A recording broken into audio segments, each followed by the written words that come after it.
آج کے دور میں کچھ لوگ صحابہ کرام پر اعتراض کرنا، اس کو محبت اہل بیت کا نام دیتے ہیں، جو کہ بالکل غلط بات ہے۔ یاد رکھیے گا، نبی اکرم صلی اللہ تعالی علیہ وآلہ وسلم کے صحابہ،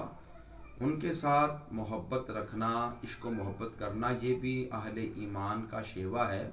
اور نبی اکرم صلی اللہ تعالی علیہ وآلہ وسلم کی اہل بیت پاک، کریم آقا مولا صلی اللہ تعالی علیہ وآلہ وسلم کی اولاد پاک،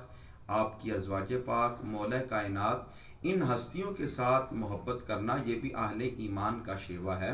بلکہ ہمارے امام سیدی اعلیٰ حضرت نے نبی اکرم صلی اللہ تعالی علیہ وآلہ وسلم کی آل کے ساتھ، اولاد کے ساتھ محبت کا ہمیں جو طریقہ دیا اور عظمت و شان بیان جو کی کہ میرے آقا یا رسول اللہ صلی اللہ تعالی علیہ وآلہ وسلم، میرے آقا تیری نسل پاک میں ہے بچہ بچہ نور کا، تو ہے عین نور تیرا سب گھرانہ نور کا۔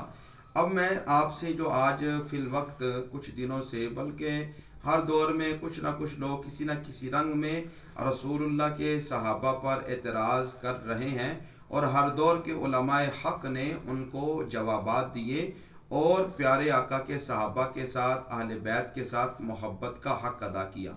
میں فتاویٰ رضویہ شریف کی 28ویں جلد سے ایک حدیث پاک آپ کے سامنے پیش کرتا ہوں۔ اس کو روایت کرنے والے حضرت علقمہ رضی اللہ تعالی عنہ ہے۔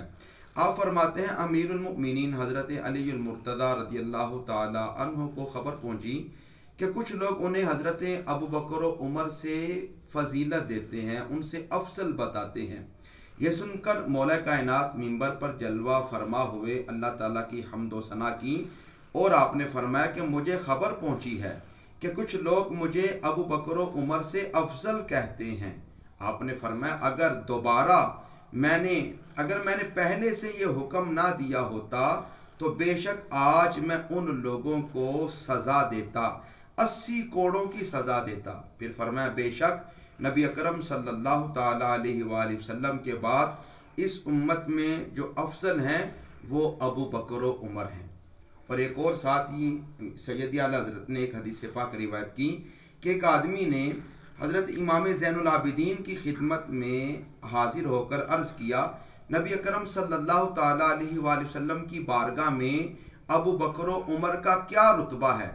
تو آپ نے فرمایا کہ جو آج رتبہ ہے وہی